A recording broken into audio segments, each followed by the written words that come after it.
오늘도 잘 견디고 계십니까? 김명준의 뉴스파이터입니다. 총선을 한 달여 앞두고요. 각 당이 경쟁하듯 공약을 쏟아내기 시작했습니다. 그런데 제가 보기엔 이번 총선은 누가 더 잘 쏟아내느냐가 아니라 누가 더 잘 주워 담느냐에 달려있는 것 같습니다. 뭘 주워 담냐고요? 막말과 실언 말입니다. 이제 득점보다 실점을 조심해야 할 때죠. 그리고 다른 의미로 누가 더 잘 주워 담느냐도 관심이죠. 공천 탈락 후 탈당하는 현역 의원 섭외, 이른바 낙엽 줍기 말입니다. 3월 12일 화요일 김명준의 뉴스파이터 잠시 뒤에 이 이야기 해보도록 하겠습니다.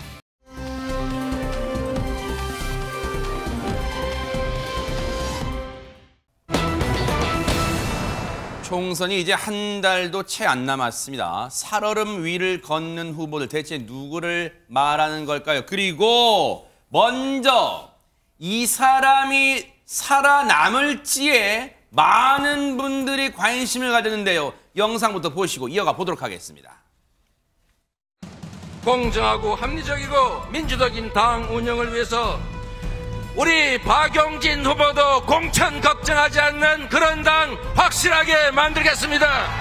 저 때도 그냥 저는 웃었고 지금도 그냥 웃습니다.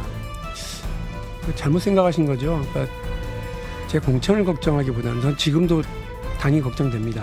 주관적 평가에 가장 중요한 영역도 있고 이런 게 있다고 합니다. 동료 의원들의 평가, 그거 거의 0점 맞은 분도 있다고 합니다. 여러분 아마 짐작하실 수 있을 분이시기도 한 것 같아요. 0점. 뭐가 무서워서 박용진한테 이렇게 하는 겁니까? 학생이 시험을 잘 봤든 안 봤든 자기 성적표, 자기 시험지는 볼 수 있어야죠.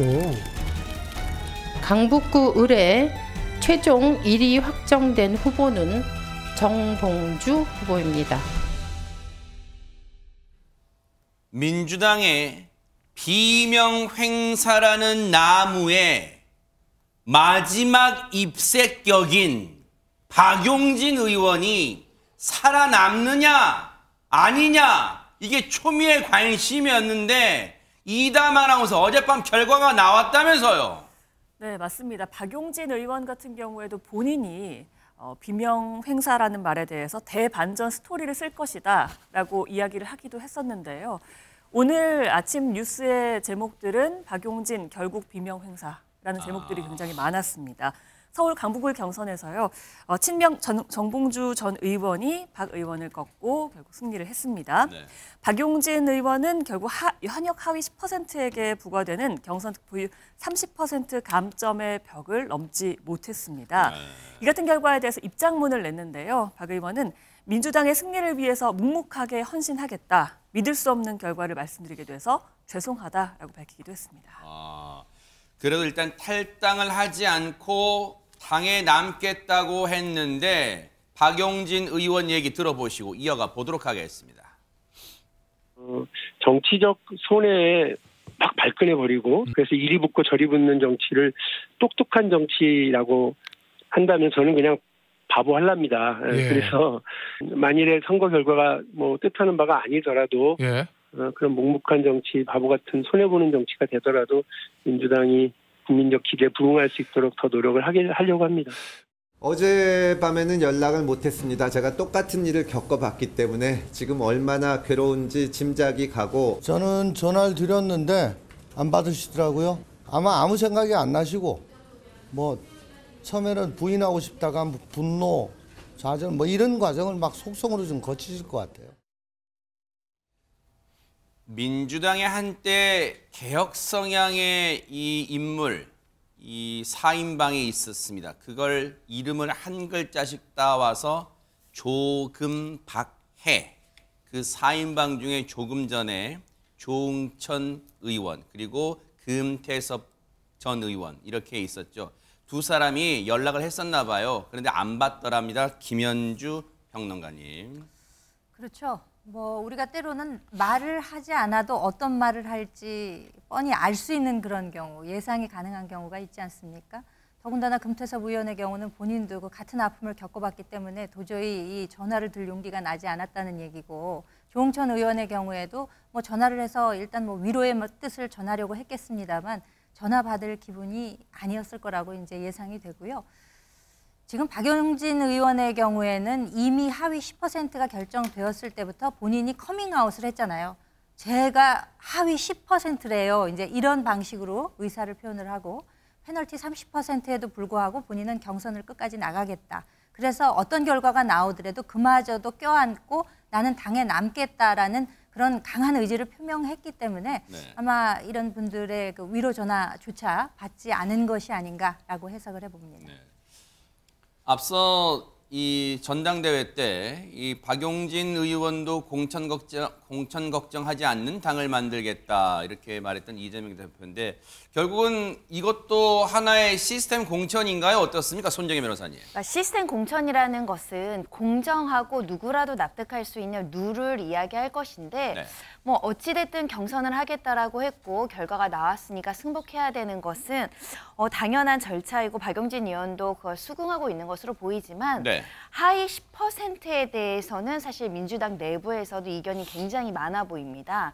사실은 박용진 의원이 가지고 있는 색깔은 민주당 안에서 쓴소리하는 사람, 지도부에 대해서 공개적으로 비판하는 사람, 그런 부분들이 좀 작용한 거 아닐까 생각이 들어서 민주당이 조금 더 쓴소리에 간대한 정당이 돼야 중도층도 흡수할 수 있지 않을까 하는 생각이 들고요.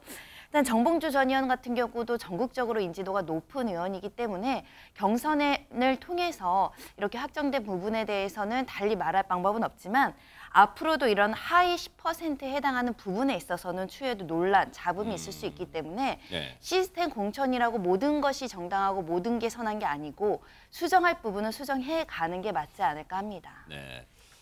자, 어쨌든 이제 결론은 그렇게 나왔고요. 살얼음을 걷는 후보들 두 번째는 누굴까요? 먼저 이 사람의 과거 화제가 됐던 영상부터 보시고 이어가 보도록 하겠습니다. 이재명 대 문재인. 하나, 둘, 셋. 이재명. 이재명 대 조국. 하나, 둘, 셋. 이재명. 이재명 대 차은우. 하나, 둘, 셋. 이재명. 제가 취향은 존중합니다. 우리 국민의힘의 후보 중에서 제가 차은우 씨보다 낫다라고 말하는 분이 있다면 절대 공천받지 못할 겁니다. 한동훈 위원장께서 예능을 다큐로 받아들이시는 것 같습니다. 아무리 국민의힘 상황이 그때도. 최정아 기자님, 저분이 누군지 일단 시청자분들께 설명을 좀 해주세요.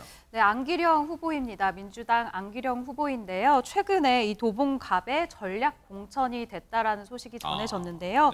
지역 연고가 사실은 없는 후보예요. 이 삼선 인재근 의원이 불출마한 이 도봉갑에 깜짝 전략 공천이 되면서 많은 분들의 이목을 모았는데요. 앞서 저희가 제목을 살얼음을 걷는 이라는 표현이 나왔잖아요. 이 표현을 쓴 이유가 지금부터 나옵니다. 그래요? 이 최근에 지역구 선거 유세 중에 행정동 명칭을 묻는 이 유권자의 질문에 제대로 대답을 하지 못했다라는 사실이 뒤늦게 알려진 겁니다. 최근 이 서울 도봉구 창동 신창시장을 방문한 안기령 후보, 이 선거 운동을 하던 중에요. 한 상인이 여기가 무슨 동이냐라고 질문을 합니다. 그랬더니 선뜻 대답을 하지 못한 거예요. 상인이 아니 알고 좀 다녀라, 욕먹는다. 그러면 길 건너 시장은 몇 동이냐라고 했더니 또 머뭇거렸습니다. 옆에 있던 다른 상인이 급하게 말렸어요. 아유 우리 후보님 이제 왔잖아, 왜 그래? 이러면서 상황을 무마했는데 이 해당 상인이 음식을 또 권했어요. 그랬더니 안 후보가 저는 음식 먹을 자격이 없는 것 같습니다 라고 너스레를 떨며 이 상황이 지나간 적이 있었다고 합니다. 글쎄 이제 이런 거를 이해를 해야 되는 거가, 왜냐하면 일단 안귀령 후보가 이 강북이죠, 강북에 도봉갑에 아무런 지역 연고도 없는 상황에서 전략 공천됐다. 그런데 이제 갑자기 지역 골목골목을 누비면서 유세를 하는 바람에 갑자기 이런 갑작스런 질문에 답을 못했는데, 이거 어떻게 보면 자연스러운 현상인가요, 손정혜 변호사님? 많이 뼈아프죠. 왜냐하면 이런 질문을 다른 경쟁 후보자가 정치적인 목적으로 한 게 아니라 뭐 예를 들면 토론회 때 뭐 버스 요금 얼마 이런 거 물어보듯이 꼬치꼬치 물어보는 게 아니라 오죽하면 지역 상인이 여기 무슨 동입니까? 라고 물어볼 정도라면 이 후보가 우리 지역을 위해서 얼마나 알고 어떤 정책을 하고 정말 노력하는가에 대한 질문이거든요. 단순한 동을 물어본 게 아니라고 생각합니다. 어찌됐든 상황은 여기에 오랜 연고나 활동 없이 이제 말씀하신 것처럼 깜딱 발탁됐다고 하더라도 적어도 현장을 방문했을 때 뭐 인터넷이라도 찾아보면 이 시장이 어떤 시장이고 어떤 역사를 가지고 여기에는 주로 어떤 상인들이 있는지 정도는 그 소위 말하는 벼락치기라도 공부를 해야 되잖아요. 정치인들에게 그 정도의 성의는 우리 지역 상인들이 요구할 수 있다고 보입니다. 이에 대해서 이 상황을 이제 상대당 후보가 좀 듣긴 들었나 봐요, 박성배 변호사님. 이 사안이 논란이 되자 서울 도봉갑에서 맞붙게 된 국민의힘 김재섭 후보가 이날 SNS에 쓴소리를 했는데 아무리 무연고 낙하산 공천이라 하더라도 이건 좀 너무하다. 아울러서 오랜 연고를 가진 자신이 이 지역을 속속들이 알고 있음을 내비치기도 했습니다. 후보님이 모르고 가신 그곳은 도봉갑 지역에서 가장 큰 시장으로 저희 어머니가 가족 식사를 준비하기 위해 장을 보시던 신창시장이다. 행정구역상으로는 인구가 가장 많은 창이동이다라고 하는 가면 아울러서 또 후보님이 헷갈린 건너편 시장은 창삼동의 창동 골목시장이고 저와 제 아내가 주말에 장을 보러 다니는 단골 코스다라고 언급했습니다. 네. 어쨌든 이제 이 부분은 비단 지금 안휘령 후보의 예만 적용되는 게 아닐 거예요. 이번 총선에 보면 갑작스레 여야 할 것 없이요. 거대 양당 할 것 없이 갑작스럽게 전략공천, 그 지역에 연고가 없는 상황에서 전략공천된 분 많고 또 어떤 분들은 지역을 옮겨서 갑자기 뭐 해당 인근 지역으로 옮겨서 출마한 경우고 전혀 다른 지역으로 옮겨서 출마한 분도 있어요. 그런 분들은 정말 단기간이지만요. 그래도 유권자들의 표심을 얻으려면 그 지역을 좀 뿌리부터 공부하는 마음 좀 가져야 되지 않을까 생각해봐요.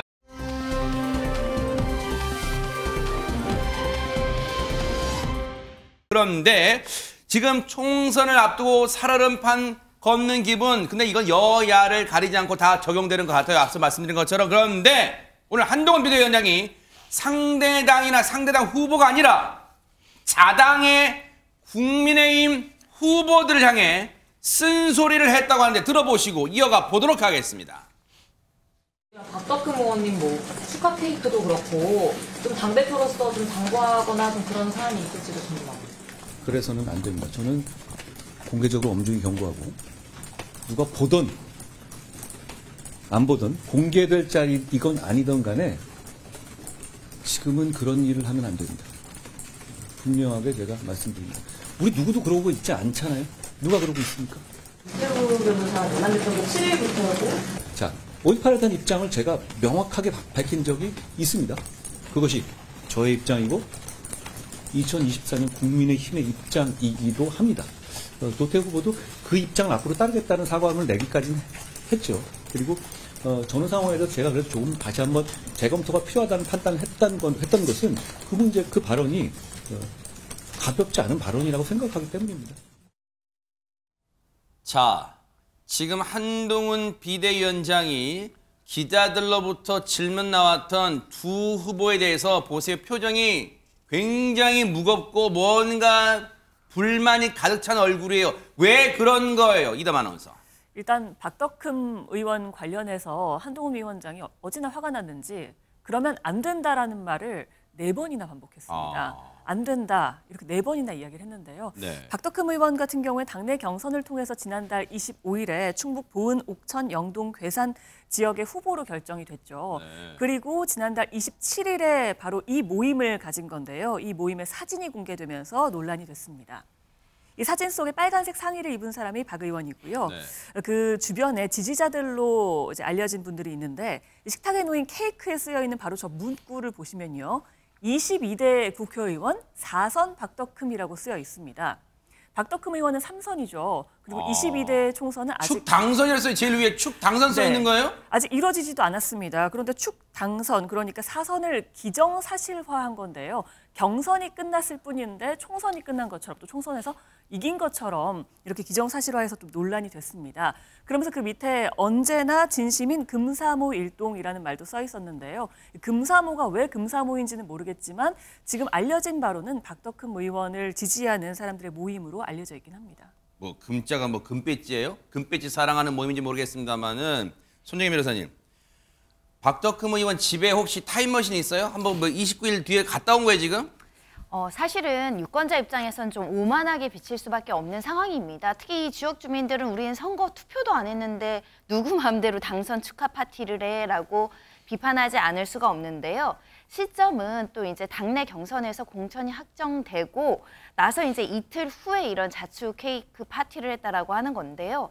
워낙 이 지역구에서 3선을 했고 또 공천을 받으면 당선 확률이 굉장히 높아지는 지역이긴 하지만 그래도 이렇게 먼저 샴페인을 터뜨리고 또 유권자들에게 어떻게 보일지 조심하지 않는 태도가 자칫 오만해 보일 수 있다 이런 말씀을 드릴 수 있는데요.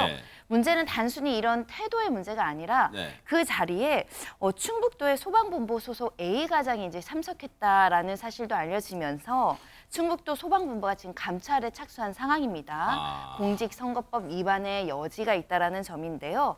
그래서 민주당 충청도당도 성명을 냈습니다. 충북도당에서 선거운동은커녕 후보자 등록도 하기 전에 이미 사선 국회의원이 된 것처럼 우쭐거리고 있다. 본선거를 치르기도 전에 엽기적인 당선 축하 파티부터 즐기는 박 의원의 행동은 투표할 권리를 가진 유권자를 철저하게 무시하고 우롱하는 처사다. 이렇게 이제 민주당에서 성명이 나왔는데 한동훈 위원장도 아까 보신 것처럼 공개적으로 엄중히 경고한다. 그런 행태를 보여서는 안 된다. 국민 위해서 정말로 일하고 싶어하는 많은 이들의 길을 꺾는 행위다라고 비판의 목소리가 나왔습니다. 글쎄요, 이거 뭐 당연히 이게 칭찬받을 거라고 박덕흠 의원 생각하지는 않았겠죠. 그 지지자분들이라는 사람도 그런 생각 안 했겠죠. 근데 어쨌든 이게 공개됐어요. 당연히 이게 논란 클 수밖에 없어요. 지금 코앞으로 29일 앞으로 다가온 총선이에요. 지금 당연히 논란될 수밖에 없고 오죽하면 한동훈 비대위원장도 그런 얘기를 하고 있어요. 혹시 김현주 평론가님, 박덕흠 의원 본인은 뭐라고 합니까 여기?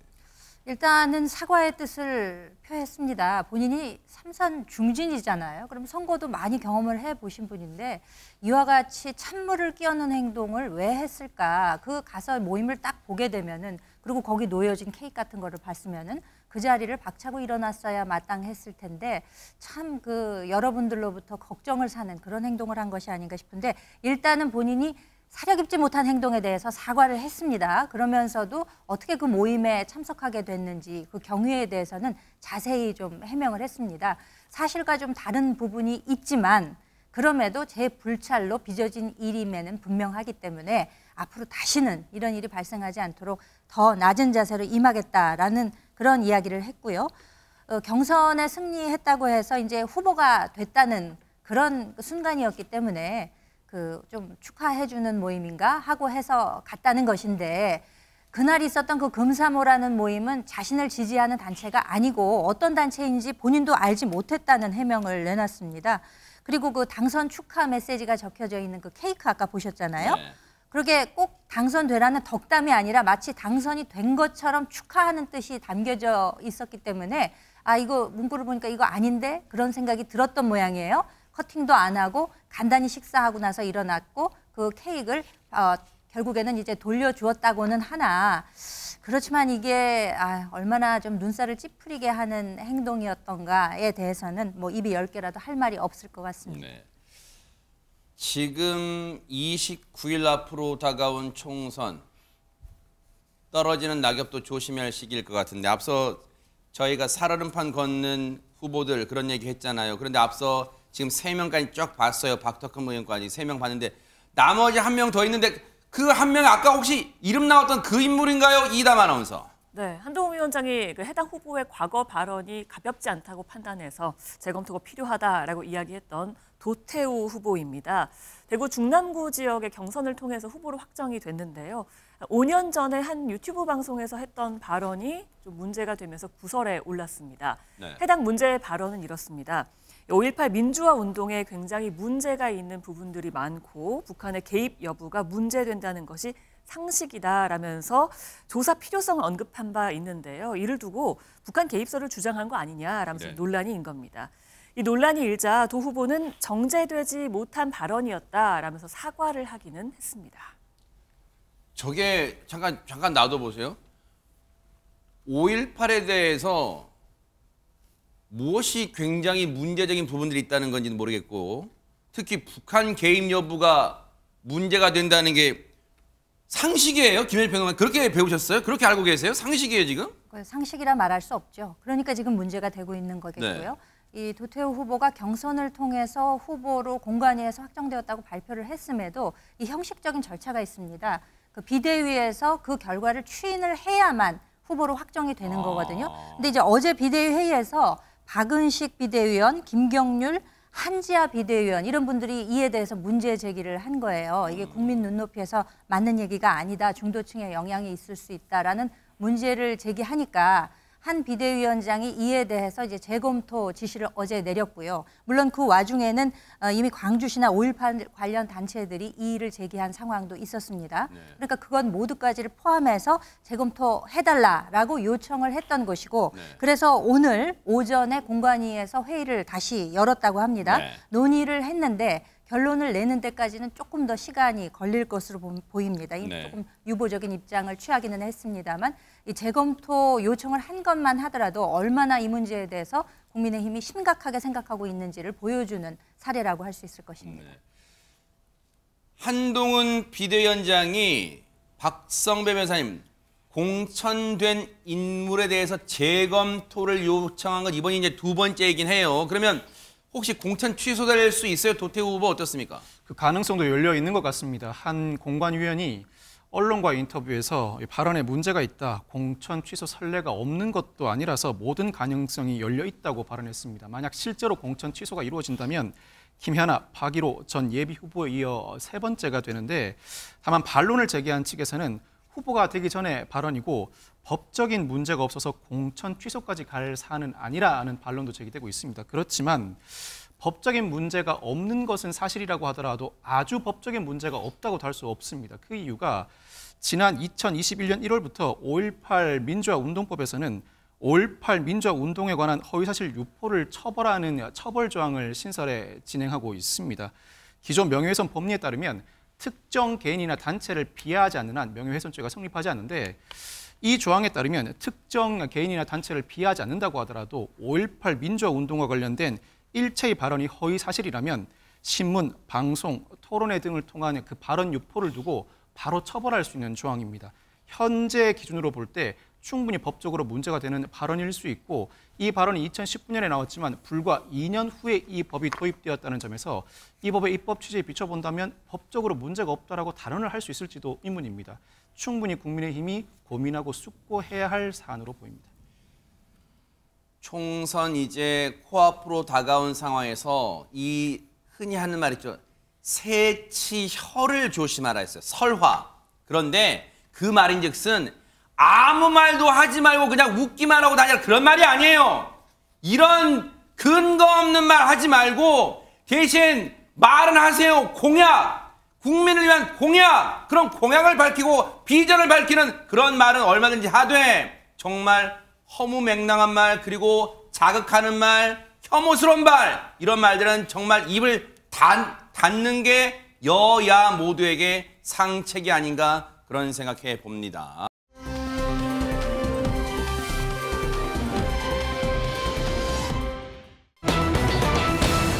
경악스러운 범죄를 저지르고 감옥에 갔다가 출소한 뒤에 다시 법원의 모습을 드러낸 인간이 있습니다.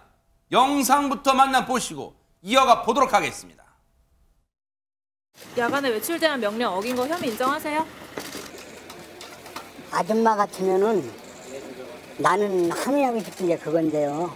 마누라가 22번째 올라갔어요. 한 번 들어와서 이혼하재요. 이혼해. 다 해. 하나, 둘, 셋, 넷, 다섯, 여섯, 일곱, 여덟, 아홉, 열, 22번이에요. 다 헤아리지 못하는데 그래요. 잘못했어요. 잘못했는데 상식적인 것만 얘기할게요. 이 인간이 대체 누구 대체 뭐라고 하는 겁니까? 이담 아나운서. 웃으면서까지 대답을 했고요. 여 기자에게 아줌마 같으면 아줌마라는 발언까지 하면서 마치 본인이 뭔가 억울한 듯 이야기를 이어나갔습니다. 조두순은 야간 외출 제한 명령 위반 혐의로 이제 재판에 섰는데요. 지난해 12월 4일이었죠. 오후 9시가 넘은 시각에 외출 제한을 어기고 주거지 밖으로 무단 외출을 했습니다. 기억하시겠습니다만 방범 초소 근무를 하던 경찰관들의 설득에도 집으로 돌아가지 않았습니다. 결국 아내와 싸웠다면서 귀가를 거부했고 보호관찰관이 출동한 후에야 귀가를 했었는데요. 검찰이 당시에 재범 방지 필요성을 고려해서 조두순을 재판에 넘겼고 전자장치 부착 등에 관한 법률 위반 공판이 열린 것이었습니다. 이 자리에서 흰 머리에 수염까지 길게 기른 조두순의 모습, 검은 점퍼를 입고 나왔는데요. 뭔가 억울한 듯 주변에서 발언을 제지해도 말리지 말라면서 큰 소리로 발언을 이어나갔습니다. 할 말이 굉장히 많아 보이는 모습이었습니다. 네. 함부로 싸돌아다니면 안 되는 인간이에요. 지금 법원에 나간 이유가 뭔지 아세요? 앞서 이담 아나운서 말씀드렸죠. 허가 없이 지난해 12월에 무단 외출을 하다가 딱 걸려서 저 인간, 조두순 저 인간이 그런데 한다는 말에 고개 빳빳이 들고 어디 기자한테 아줌마? 어디서 못되어 말버릇을 지금 국민 앞에서 카메라 앞에서 지금 하고 있어. 그런데 지난해 12월 초에 조두순의 무단 외출이 알려지면서 지금 인근 주민들 얼마나 불안할 수밖에 없겠습니까? 그런데 당시에 조두순의 아내가 포착됐습니다. 당시 영상 좀 보시고 이어가 보도록 하겠습니다. 조두순 씨 아내분이신 걸로 알고 있는데 이사 계획은 혹시 없으세요? 왜 자꾸 따라와요? 이야기 좀 듣고 싶었어요. 당시 조두순의 아내로 보이는 사람을 한 언론이 따라붙으면서 인터뷰를 했던 그때 모습 그리고 육성이 잠깐 전해드렸는데 보세요. 손정혜 변호사님, 지금 저 조두순이라는 인간과 그 아내가 싸우는 거, 부부싸움 때문에 왜 동네 분들이, 주민분들이 지금 불안에 떨어야 되는 거예요? 이게 어떻게 된 상황입니까, 이거? 그렇습니다. 어제도 조두순이 항의하고 싶은 게 마누라가 집을 22번을 나갔다라고 이야기를 하면서 한 번은 들어와서 이혼하자 하더라. 그게 22번이다 이렇게 이야기를 하는데 누구에게 항의를 하고 싶다는지 도저히 알아듣기가 어렵고요. 여전히 자기 반성보다는 남의 탓을 하고 있다 이렇게 말씀드릴 수밖에 없는데 본인의 잘못으로 발생한 상황이고 아내도 마찬가지로 지난해인가요? 재작년 12월에 이제 임대차 계약 끝나고 다른 데로 이사 가려고 했는데 이 이름이나 이런 것들이 알려지면서 이사 가지 않고 여전히 가족들과 그 자리에 살고 있거든요. 아내분도 좀 불편한 점은 있을 겁니다. 그런데 조두순 씨가 항의하고 싶다라고 이야기하는 건 도저히 용납하기 어려운 발언인 게 본인이 힘들고 불편한 점이 있더라도 그런 피해자의 고통과 비견했을 때 그 불편함이 얼마나 크길래 기자들을 향해서 항의하고 싶다 이야기를 하고 이렇게 하소연하는지는 모르겠고요. 지금 국가 예산도 엄청 많이 들어가고 있습니다. 주변에 지금 CCTV 34대가 배치되고 있어서 이 조두순을 상시 감시하는 인원만 해도 굉장히 많고요. 또 경찰, 시청의 방범 초소 이런 것들도 다 국가 인력, 지자체의 예산으로 들어가는 것이거든요. 네. 조금 더 반성하는 태도를 보여야 마땅해 보입니다. 조두순 저 인간은요. 지금도 정신 못 차린 게 분명해요. 그 경악스러운 범죄를 저지르고 그 교도소에 갔다 온 자신을 그래도 아내라는 분이 그래도 같이 지금까지 지내고 맞이해 줬는데 뭐라고 표현했어요? 항의하고 싶은 게 제가 송구해서 정확히 읽지는 않을게 아내를 얕잡아 부른 표현 정신 진짜 못 차리는 인간이에요. 그런데 보세요. 지금 어제 카메라 앞에서 뻔뻔하게 고개 빳빳이 들고 횡설수설하는 모습 보셨죠? 그런데 더 경악스러운 게 자기가 저질렀던 그 경악스러운 아동 성범죄에 대해서 이런 언급을 했다는데요. 들어보시고 이어가 보도록 하겠습니다. 사람 새끼 이게 남자 새끼 이게 사람이 아니라고 생각해요. 그거는 그 나를 두고 하는 얘기잖아요, 그죠? 근데 나는 사람이 아닌 것 같아. 내가 봐도 그래요. 말이 안 되는 거예요. 나는 전혀 그런 사람이 아니에요. 아니야, 나 가만있어. 얘기는 해고 얘기 자르고 가면 안 되죠. 자꾸 안 쳐요. 할 얘기 없냐고. 만지지 마요. 돈 닦지 마요, 어디. 참 가지가지 합니다. 진짜 가지가지예요. 제가 평소에 몹쓸 인간들 보면 이런 얘기를 하죠. 사람입니까? 사람이에요? 근데 답을 본인이 알고 있긴 하네요. 알고 있는 것인지조차 저는 조금 의심이 가는 게 이 횡설수설하는 정도가 이거 뭐라고 표현할 수 없을 정도예요. 나는 그런 짓 하는 게 사람이냐라고 이야기를 했다가 나는 사람이 아닌 것 같아라고 이야기하는 걸 봐서는 본인의 범죄를 인정하는 건가? 라는 생각을 했다가도 말이 안 된다. 나는 전혀 그런 사람이 아니다. 라고 또 그를 뒤집는 듯한 얘기를 한단 말이죠. 그러니까 이게 좀 제정신인가 하는 게 의심될 정도의 횡설수설, 정말 도를 넘는 횡설수설을 보여주고 있는 것이고, 이렇다 보니까 그 주변에 법원 관계자들이 있지 않았겠습니까? 기자들의 질문이 한 3분 정도 이어지니까 이분들이 이제 옆에서 체근을 했던 모양이에요. 이제 만류를 하니까 그럼에도 이제 그를 마다하고 계속 이야기를 이어가다가 결국에는 그 대기하고 있던 차량을 타고 떠났다고 합니다. 어디서 영어 몇 줄은 배웠는데 Don't touch my body? 참 가지가지 하고 있네요. 그런데 뭔가 자기 딴에는, 이 표현은 꼭 붙여야겠어요. 자기 딴에는 뭔가 억울한 듯이 뭔가 얘기를 막 주저주저 읊었는데 혹시 재판장님 앞에서도 그랬을까요? 최정하 기자님. 이 야간 외출 제한 명령 위반 혐의에 대해서 재판장 앞에서도 굉장히 뻔뻔한 모습을 보였습니다. 우리 첫 영상에서 보시면 내가 잘못했는데 상식적인 것만 얘기하겠다라고 굉장히 억울해했잖아요. 참 분노가 치미는데요. 이렇게 얘기를 합니다. 본인의 상식이에요. 조두순 씨, 이 조두순은 아내와 다투고 순간적으로 화가 나서 집을 나갔다라고 얘기를 하면서요. 당시 경찰관이 앉으라고 했고 보호관찰이 와서 들어가라고 해서 나는 들어갔다. 앞으로 내 집에서 한 발짝도 나가지 않겠다라고 진술을 했습니다. 또 마지막으로 할 말이 있느냐라고 물어봤더니 조두순이 현재 이 기초생활수급자예요. 그래서 이렇게 얘기를 합니다. 아니 나라에서 100만 원 한 달에 나온다. 나 벌금 내면 돈도 없다. 벌금이라도 줄여달라라고 선처를 호소하는데요.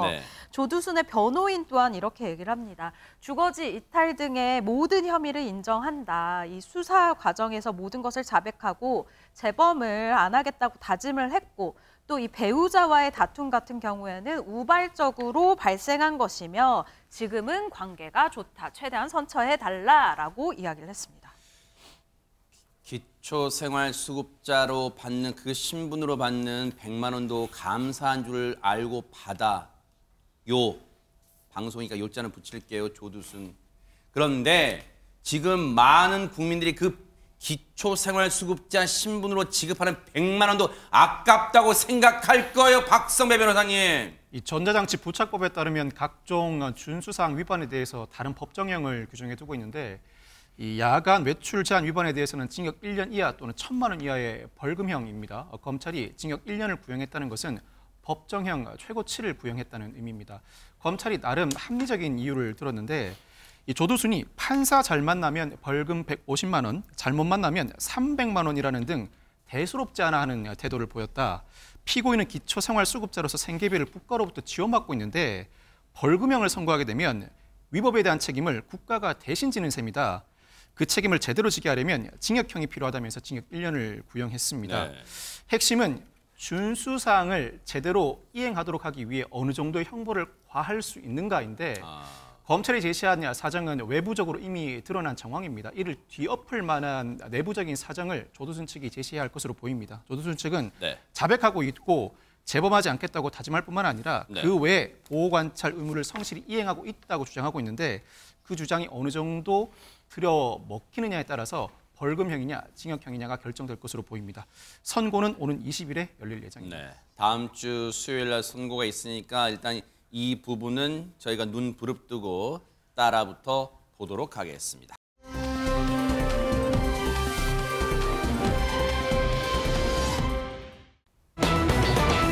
자, 분위기 바꿔볼게요. 제목 보세요. 거짓말 인정한 백윤식의 옛 연인. 이게 대체 무슨 일일까요? 최정아 기자님. 네, 거짓말이라는 단어에 주목해 주시면 좋을 것 같습니다. 법정 다툼까지 간 아주 큰 거짓말이었는데요. 우선 이 백윤식 씨와 옛 연인의 이 사이에 대해서, 관계에 대해서 먼저 설명을 드려야 될 것 같아요. 이 백윤식 씨와 전 여자친구 기자 출신이죠. 지난 2013년 열애 사실을 공개했습니다. 당시에 엄청난 화제를 모은 이유가 있었습니다. 두 사람 30살의 나이 차이를 뛰어넘은 연인 사이였기 때문인데요. 결별 이후에 안타깝게도 소송에 휘말리게 됐습니다. 이 전 여자친구가요, 2022년에 백윤식 씨와의 이 내밀한 개인사를 담은 책을 출간을 한 겁니다. 이후 백윤식 씨 측에서도 가만히 있을 수 없죠. 출판 및 판매 금지 소송을 냈는데요. 여기에 전 여자친구도 고소로 맞불을 냈습니다. 백윤식 씨 측이 합의서를 위조해서 증거로 제출했다라고 하면서요. 사문서 위조 및 행사 혐의로 백윤식 씨를 고소를 한 겁니다. 이 내용을 보면요.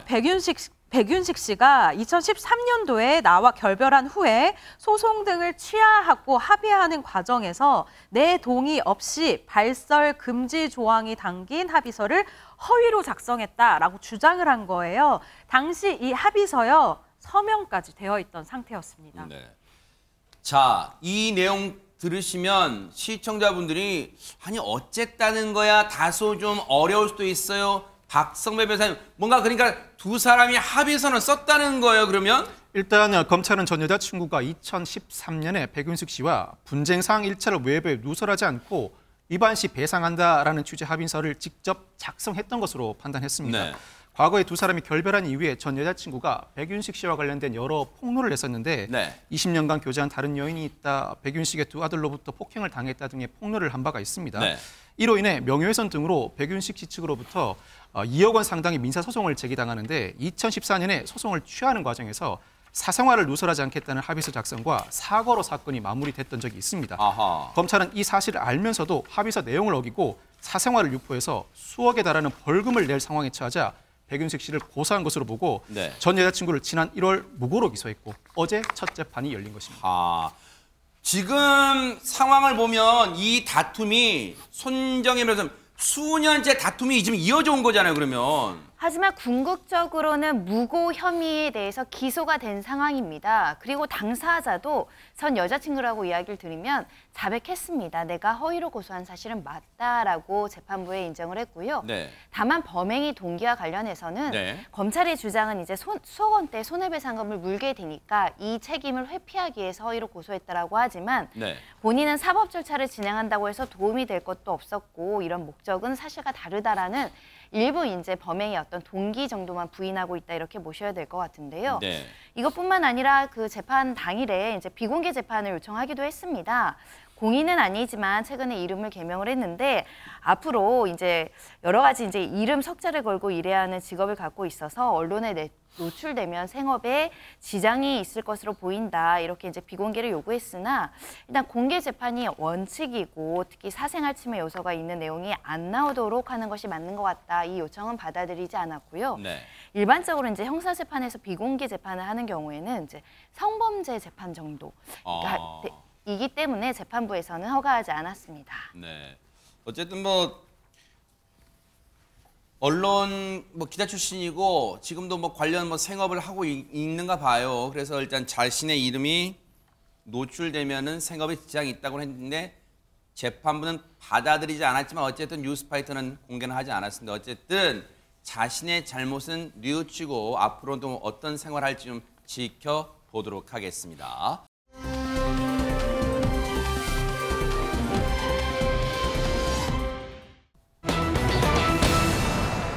분위기 좀 바꿔보겠습니다. 제목이요 보세요. 지하철을 불태우려 한 남자. 이거는요 황당을 넘어서 지금 분노가 치미는 그런 상황 아닌가요? 최정아 기자님. 네, 말 그대로 시민의 발, 지하철을 불태우려고 한 남자의 이야기입니다. 지난 9일 정오쯤 부산에서 있었던 일인데요. 무슨 일이 있었는지 영상으로 함께 확인해 보시죠. 아하, 네.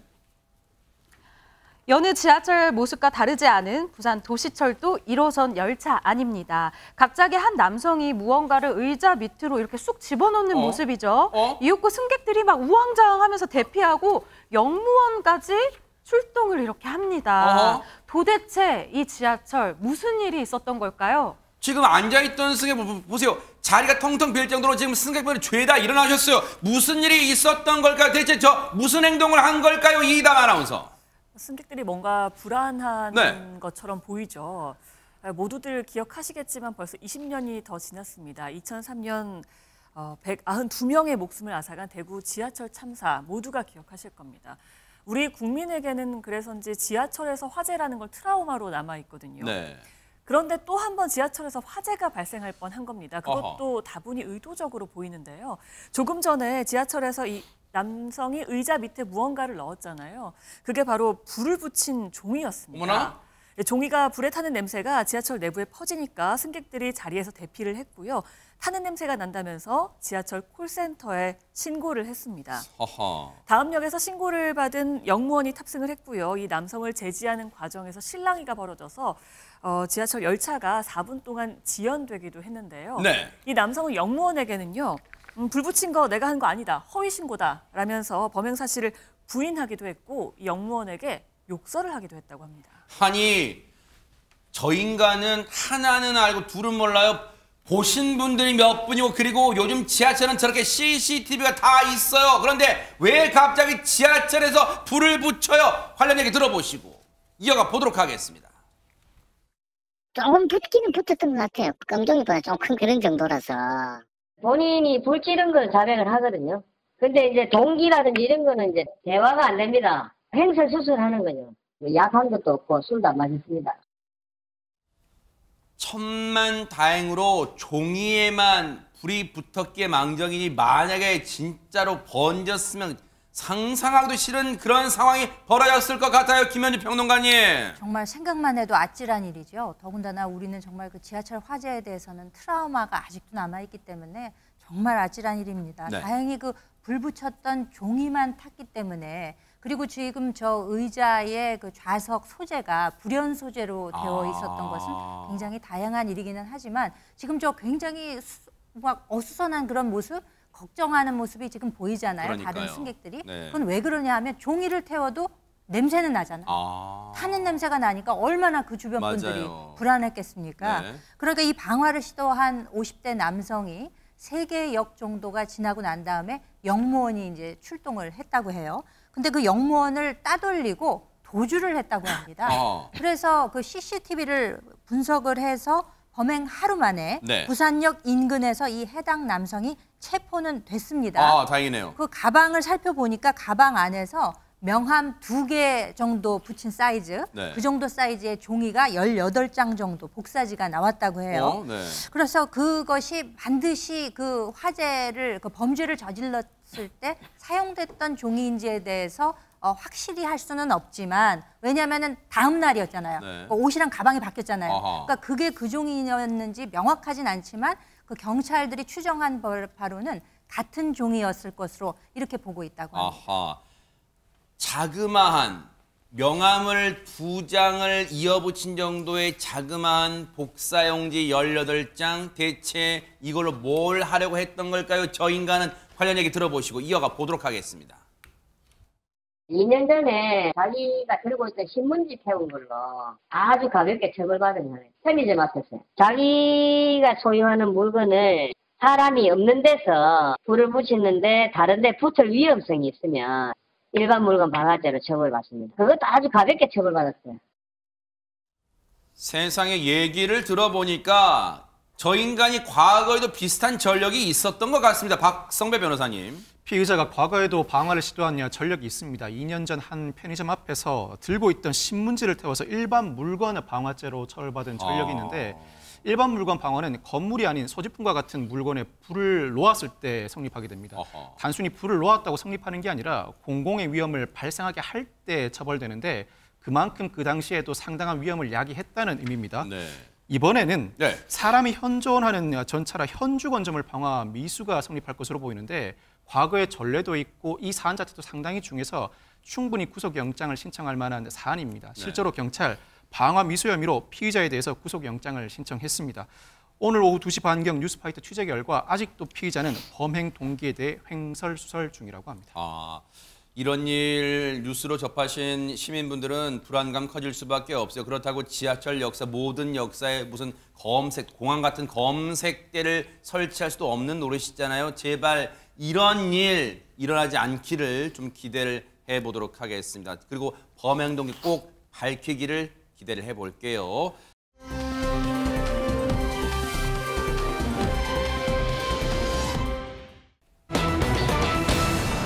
제목 보세요.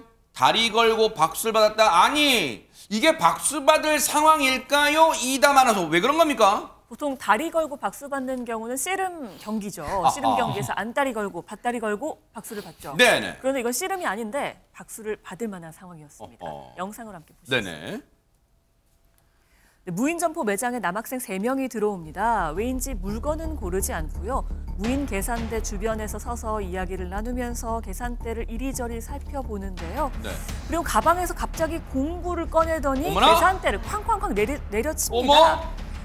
자물쇠를 내려쳤죠. 한 명은 계속 문 앞에서 서서 망을 보고요. 나머지 2명은 계산대를 열어서 현금을 훔치고는 가게를 나갑니다. 대박 사건.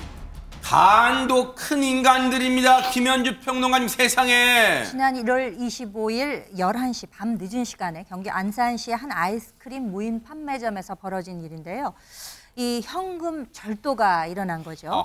이 현금을 훔쳐간 이들이 모두 학생 3명, 모두 미성년자였다. 뭐라고요? 근데 영상에서도 보셨다시피 이 3사람이 역할 분담을 미리 아마 했던 모양이에요. 한 명은 문 밖에서 망을 보고 2사람은 망치 같은 그 공구를 꺼내서 현금 지급기를 이렇게 깨가지고 거기서 아마 현금을 훔쳤던 모양입니다. 세상에. 너무 능숙한 모양이 조금 의심스러워 보이기도 하는데요. 이 무인 계산대에 자물쇠를 부수고 현금을 훔쳐서 달아났는데 훔친 현금의 액수는 23만 원이었다고 합니다. 세상에. 그럼 이 못된 녀석들 지금도 못 잡은 거예요, 최정화 기자님? 네, 말씀 주신 것처럼 현금 23만 원을 들고 도망을 쳤습니다. 그런데 3명 모두가 다 도망칠 수는 없었다고 하는데요.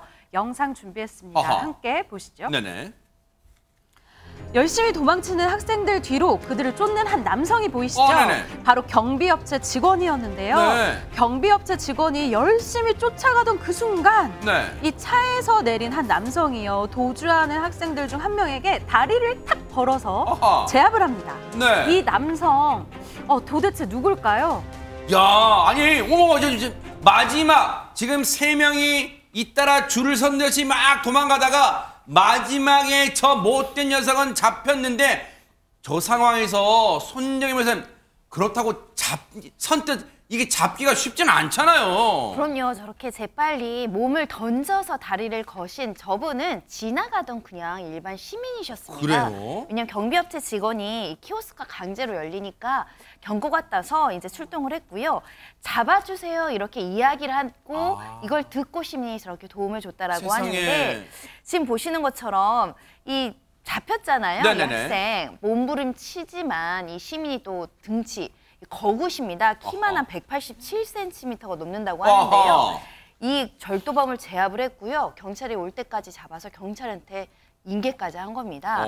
이 3인조였잖아요. 일단 1명 제압했기 때문에 나머지 2명도 검거할 수 있었고요. 일단 3명 특수절도 혐의로 입건됐습니다. 세상에 저 못된 녀석들을 잡는 데 큰 도움을 주셨는데 사실 쉽지는 않잖아요. 그냥 바라보면서 발만 동동 구르면 신고 정도는 하실 수 있지만 저렇게 몸을 날려서 잡기는 쉽지 않아요. 정말 용기 있으신 대단하신 분인데 관련 얘기 들어보시고 이어가 보도록 하겠습니다.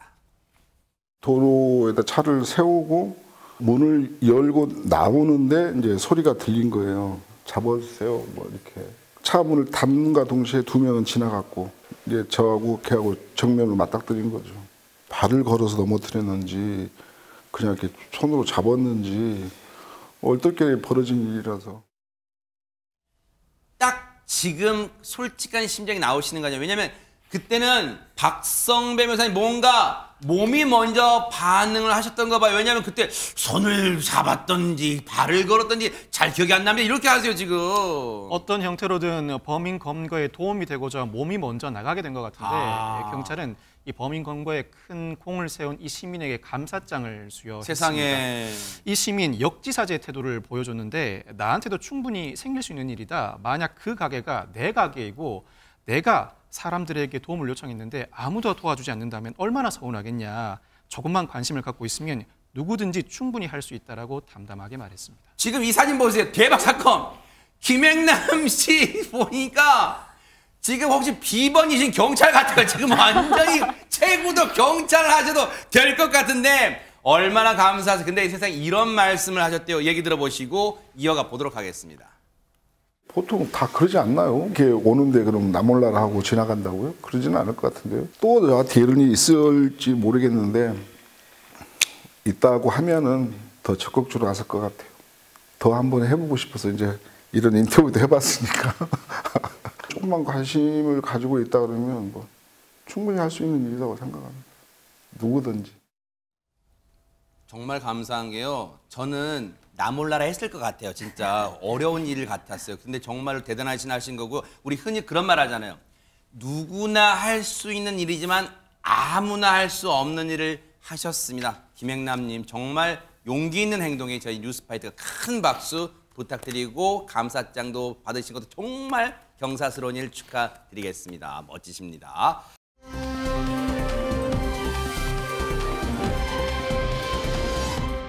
자, 그런가 하면 지금 월드컵 2차 예선을 치를 축구 국가대표 명단 발표됐잖아요. 근데 지금 이걸 두고 시끌시끌하다면서요. 손정혜 변호사님 왜 그런 겁니까? 네, 초유의 관심사 많은 사람들이 지금 최근에 논란이 됐던 이강인 선수에 대해서 이강인 선수가 선출되는지 여부가 굉장히 궁금하실 텐데요. 먼저 감독님 이야기 먼저 듣겠습니다. 네.